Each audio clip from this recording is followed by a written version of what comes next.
સુરત અડાજણમાં રણબીર કપૂરના એક કાર્યક્રમમાં 20 લોકો ઇજાગ્રસ્ત, પરફોર્મન્સ કર્યા વિના જ એરપોર્ટ રવાના.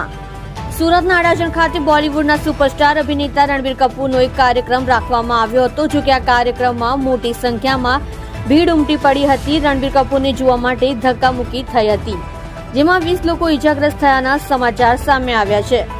રણબીર કપૂર એક જ્વેલર્સના ઉદ્ઘાટન માટે આવ્યો હતો. પ્રાપ્ત માહિતી પ્રમાણે સુરત જિલ્લાના અડાજણમાં શનિવારે રણબીર કપૂર એક જ્વેલર્સના ઉદ્ઘાટન માટે આવ્યો હતો. રણબીર કપૂર પરફોર્મન્સ પણ કરવાનું હતું. જો કે આ કાર્યક્રમમાં મોટી સંખ્યામાં લોકો ઉમટી પડ્યા હતા. આ દરમિયાન એકબીજા પર પડતા 20 લોકો ઇજાગ્રસ્ત થયા છે, જેમને સારવાર માટે હોસ્પિટલ ખસેડવામાં આવ્યા છે. બીજી તરફ રણબીર કપૂર પરફોર્મન્સ કર્યા વિના જ પરત ફર્યો છે.